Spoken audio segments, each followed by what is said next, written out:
In the last episode I talked about misdirection, and the aftershock, as it were, seems to be fairly strong, to say the least. And of course it distracts us from all the other globe nonsense going on.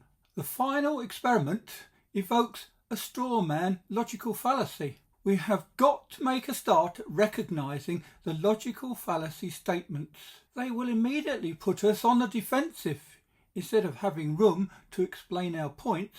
First, this is not an experiment.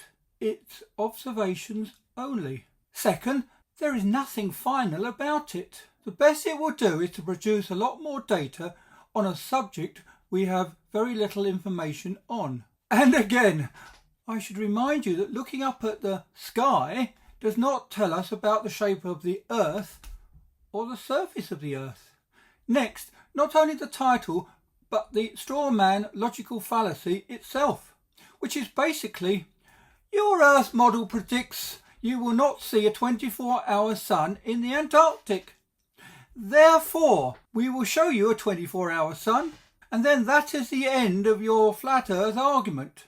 And the provocative statement, the final experiment, just hypes up the narrative. I know that Jeron has been made to look wrong as such in the film Behind the Curve. But I remind you of the verse, let him without sin cast the first stone. We all make mistakes in the search for real answers, and we don't know it all. Scientists change their theories regularly, and something else comes along, and it seems to be quite acceptable. So I am pleading with you, before it all gets out of hand, for reconciliation. That's my position at this Christmas time. If we continue like this, and yes, you can have reservations, we are playing right into the global narrative, which is probably their intention. Look, studying Christian doctrine for many years, I have found that Christians are split into many groups on the grounds of perceived truth, and many hate the doctrines of others. Well, perhaps correctly.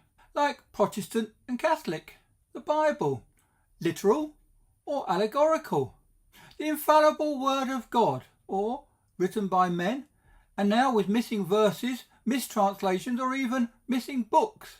And you know, love goes out the window. So it was a great relief to come to Flat Earth reconciling Genesis chapter 1, where everyone seems to be on the same page. We at least believe it's not a globe. Of course, the feuds have started, but I respect the strong players in this truth deception. The feuds are just plain wrong in my opinion, and I am calling them out. We must reconcile with each other. Keep your ideas, they may be right, but respect the opinions of others. In the church, differences in doctrine leads to call of, you are not a true Christian, etc. Well, we are doing the same in the Flat Earth community. So before you call out shrill, look at the track record of these people and the good they have done for the community. This again, in my view, is wrong. I plead for reconciliation. That should really give you something to think about.